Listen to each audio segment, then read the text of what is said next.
მშვიდობისა მეგობრებო, ყველას კარგი განწყობა, ბედნიერება და ყველაფერი კარგი. ეხლა მე ვიმყოფები კერძოდ შტატ კონექტიკუტში, ქალაქ დასახლებას ქვია მილფორდი. ეს იმყოფება კონექტიკუტის დედაქალაქს ჰარტფორდსა და ნიუ-ჰავენს შორის. ეხლა ჩვეულებრივად როგორც ხდება, ეხლა საღამოა, რა გავაკეთო. გამოვისეინო მეთქი რაღაცა დავათვალიერო და გურახსნათ გითხრათ, იმდენი სალაპარაკო მქონდა თვითონ კონექტიკუტის შესახებ.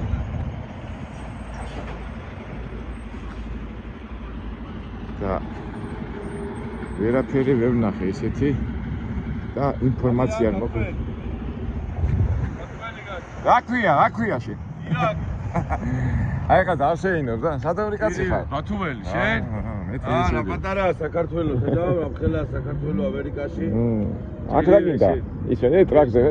ხო, ტრაქზეო. კარგია, დამატებებ.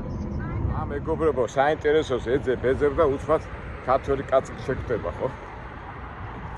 ისე ხდებით უკვე ქართველები იმაში, ვითომც არაფერი, ხა კონექტიკუტში რაღაც 10,000 კილომეტრი დაშორებით თბილისიდან, მაგრამ ესე იგი ტრაილერი ძღოლი იყო.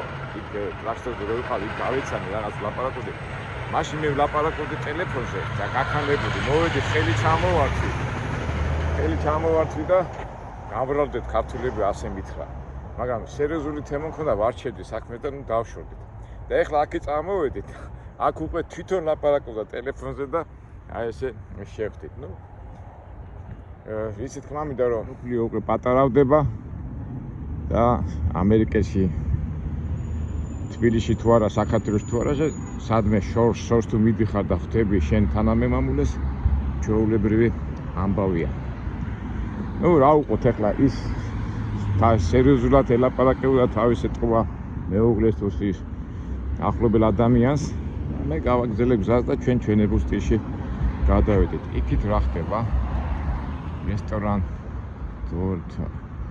რესტორანში არ გვინდა.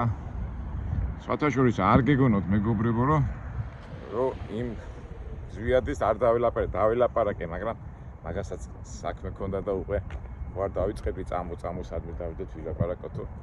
რას ყველას აქვს თავის საქმე, ყველას თავისი ცხოვრება.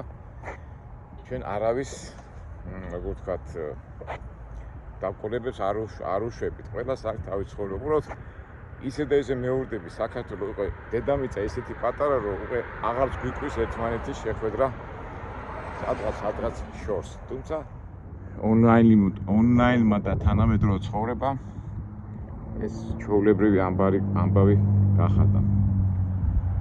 გამოვედი აქეთ და უკვე საავტომობილო გზა არის. იქით არაფერი არ ჩანს, აქით რაღაც პროფილაქტიკის სტილის შენობა. ეს ყოფილა ჰილტონის სასტუმრო.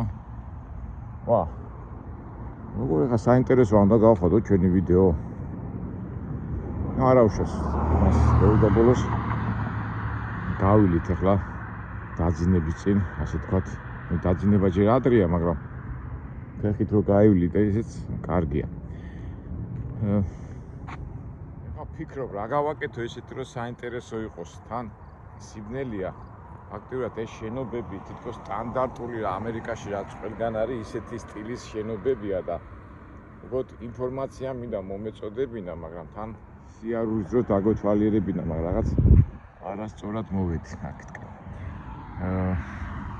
უფრო ველოდებოდი თითქოს რაღაც ძველ უბანში მივიდოდი, მაგრამ ეთყობა თანამედროვე ეს მილფონი თანამედროვე არ არის ისე თქვა ძველი დასახლებული სახელი, თუმცა გავიდით და გავიაროთ იქით. შეიძლება რაღაცას გადავეყაროთ. ცუდი ის არის, რომ კვირა დღე არის. ფაქტობრივად ეხლა სტანდარტულად საერთოდ ამერიკელები კვირა დღეს უკვე ისვენებენ ფაქტობრივად ადგას მანქანები რაღაც რესტორან ალე ჰაუს ის ვიადი რომ დამიპატიჟებინა კარგი იყო, მაგრამ არ წამოყვა, მაგრამ კვირა და პიცერია ყოფილა ეს. დიდი საინტერესო არაფერი არ არის და ხვალიდან იწყება უკვე სამუშაო დღე. და ფაქტურად მთელი ამერიკა ამუშავდება. ეს დასვენების დღეები ქონდათ და ფაქტურად არავინაც არ არის, ამიტომ მარტო ხო არ შევა. მაშინ საუბრობთ ახლა და საწავიდეთ ისეთი შემეცნებითი საღამო მაინც გავაკეთოთ სამწუხაროდ.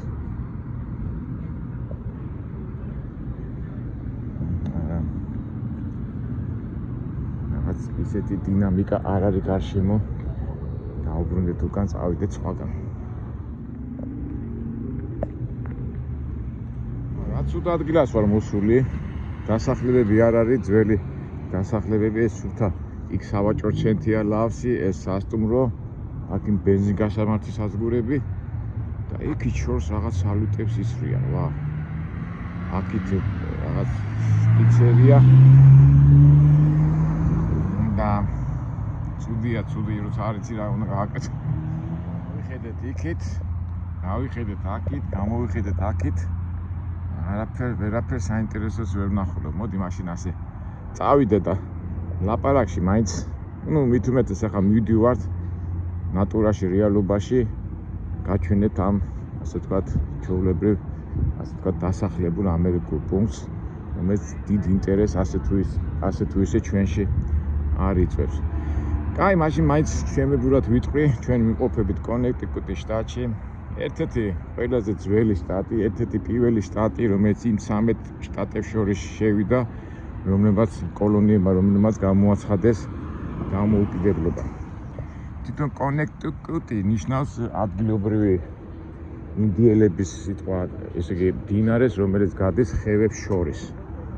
იქიდან მოდის ეს სახელწოდება, მაგრამ კონექტიკუტელები ამაყობენ იმით, რომ ამ შტატში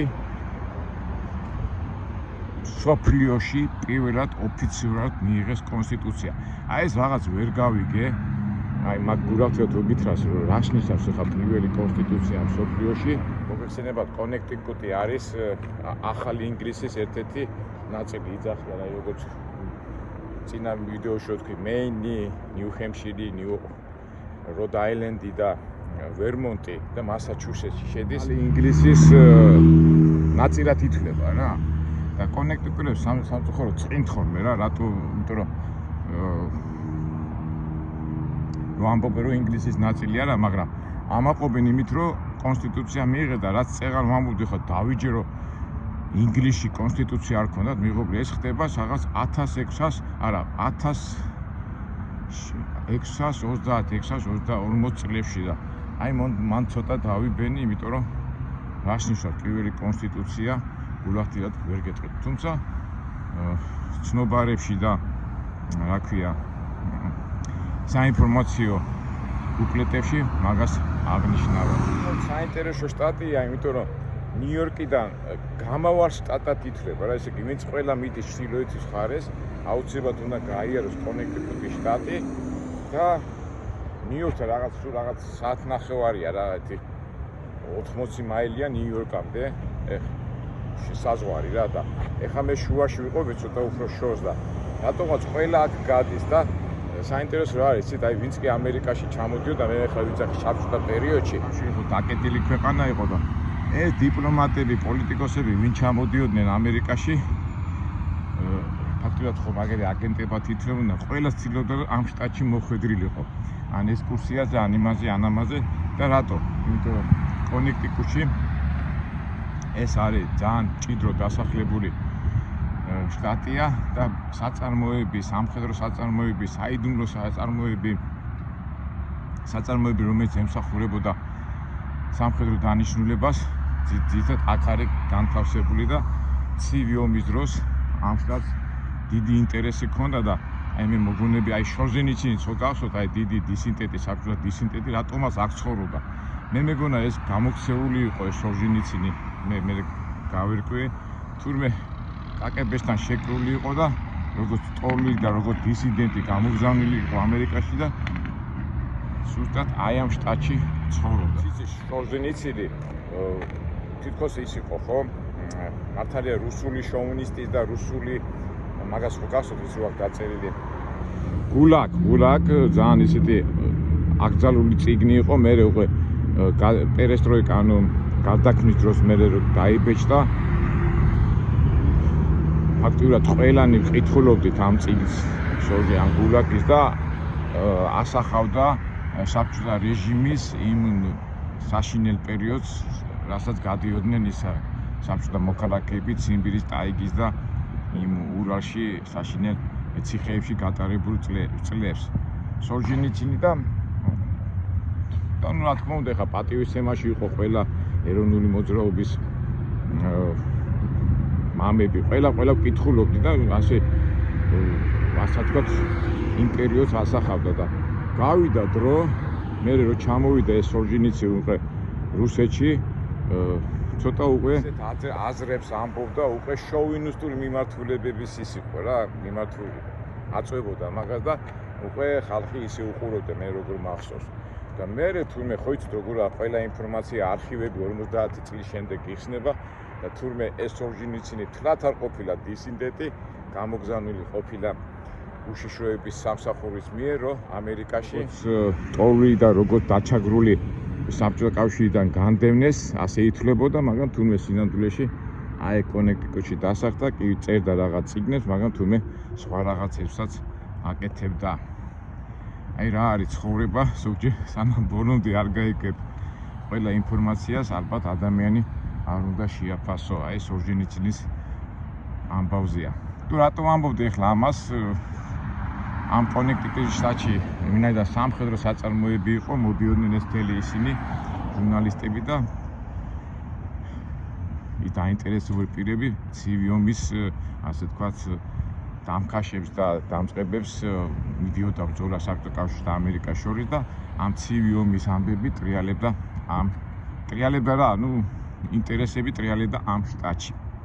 პირველი დასახლება უკვე 1640 წლებში ამ კონექტიკუტში დასახლდნენ ჰოლანდიელები. მათი შექმნილი ახლა დედაქალაქი ეთქვა ჰარვარდი, რომელიც ჰარვარდი კი არა, სტაფორდი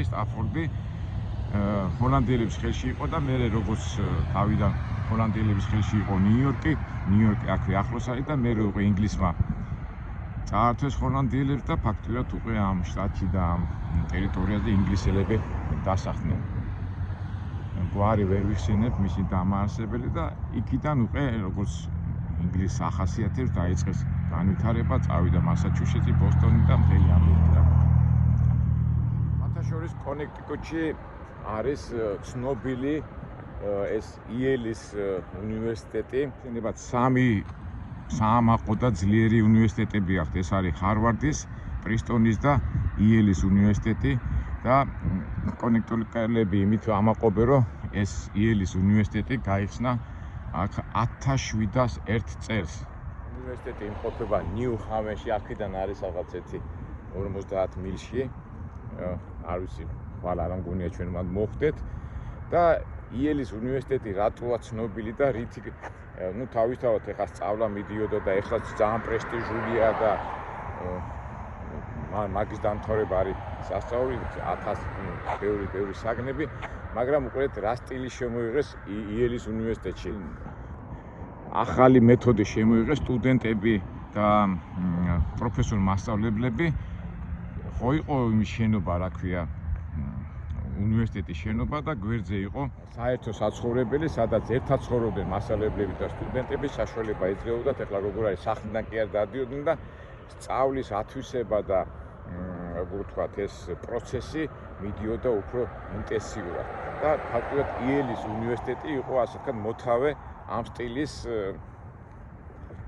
სწავლების. ეხლა ოქსფორდი და კემბრიჯი ბაძავდი, მაგრამ ოქსფორდ, კემბრიჯი და იმ ძველ ევროპულ ინსტიტუტებში ასეთი საერთო საცხოვრებლები არ ქონდა. სწავლების მეთოდი შემოიღო იელის უნივერსიტეტმა და ეხლა მოგეხსენებათ უკვე მათ საერთო საცხოვრებლების და ასეთი სტილის ფაქტობრივად უმეტესი, არა მარტო ამერიკული, არამედ ყველა პრესტიჟული უნივერსიტეტი სტუდენტებს სწავლას რო თავაზობს, აგრეთვე თავაზობენ გვერდზე საცხოვრებელ ადგილს იქვე.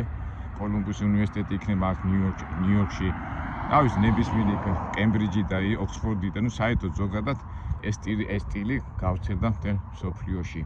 გადასაწარმოისა კონექტიკუტის შტატი ამაყობს იმით, რომ ყველაზე მეტი სადაზღვევო კომპანია იმყოფება ამ შტატში, იმიტომ რომ მაგენი ითვლებიან სადაზღვევო კომპანიის, როგორ გითხრათ, მამამთავრებად, აი ასე რომ ვთქვათ. ახლა არ ამგონია ხა ინგლისზე უფრო ადრე ქონდა, რაც ინგლისში იყო გადმოიტანეს, მაგრამ ფაქტობრივად რატკი ამერიკაში სადაზღვევო კომპანიებია, მათი ყველა სათავო ოფისები იმყოფება ამ შტატში. ზოგჯერ ვკითხულობ ამ გაზეთებს კონექტივის სადაზღვევო შტატს ეძახიან რა, აი ესეთი თავისებურება. ძირითადად ეხლა ძველი შტატი კი არის, მაგრამ ეკონომიკურ გარჩევებში რომ მიდიხარ, აი ასეთი წინ პროგრესი არ ეტყობა შტატს. აი თითქოს ცხოვრობენ, მაგრამ აი წინ ვერ მიდის, უკანას ვერ მიდის და ეს არის სიძველის თუ ასეთი წასული დროის გამო, აი თანამედროვე დროს ვერ მიყვება და სამწუხაროდ უძველეს შტატად და ჭიდროდ დასახლებულ შტატად, მაგრამ სამსახურების ასე თქვათ პოვნა შედარებით ძნელია და ძირითადად ამ შტატის მაცხოვრებლები დადიან ნიუ-იორკში და ნიუ-იორკის მიდამოებში, რომ სამსახურში იარო და აი ასეთი თავისებური სპეციფიკური შტატია. ნუ ყოველ შემთხვევაში აი ასე რომ თქვა, აშკარად რა პროგრესი წინ მიდის, შტატს არ ეტყობა. საერთო საქმეში რა თქმა უნდა მე შეიძლება ვერ ჩავწერ ბევრ რაღაცას, მაგრამ როგორც მძღოლი, როგორც ტრაილერი მძღოლი, აი კონექტიკუტში წამოსვლა არ გვიყვარს ხოლმე, იმიტომ რომ ძალიან ვიწრო ქუჩებია, აი ისე არ არის განვითარებული როგორც სხვა შტატებში და რო იტყვიან ტრაილერი მძღოლები ფრთებს ვერ შლით ხოლმე ამოებში. მაინც შემებური ბრძოლური ამბავი გაუშვით არა. ცნობიერებში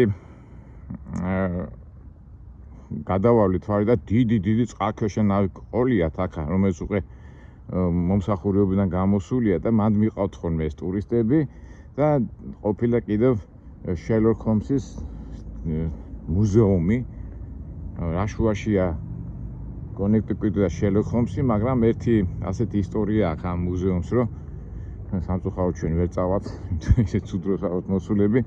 ამ რა ქვია, ერთი მსახიობი ყოფილა, რომელიც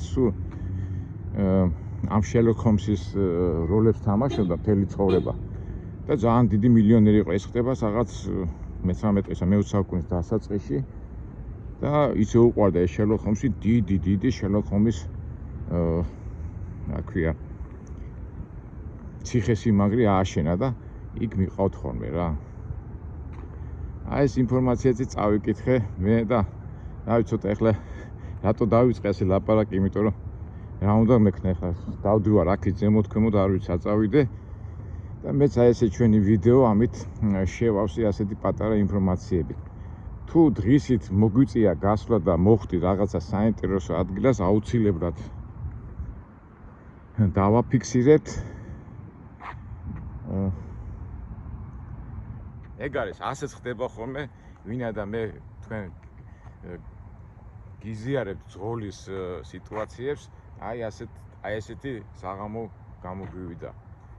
საინტერესო ვერ ვნახეთ ვერაფერი, მაგრამ იმედია ვიდეოები და სხვა შემდეგი ვიდეოები უფრო საინტერესო იქნება და შეიძლება გვარა ჩვენ ხო ვიძახით ყველაფერი ნატურაში, ყველაფერი ბუნებრივად. კარგით მეგობრებო, დაგემშვიდობებით, მივიდივართ მეინის შტატში და იქ ველოდებით ბევრ სანახაობას. არ ვიცი ნახოთ, ისევ და ისევ კი არ ვიმართლებ, კი არ ვიწყებ გამართლება ჩემი თავს, ვამბობ იმას, რასაც ძღოლი ხედავს, რა ქვია, მანქანის სარკმლით.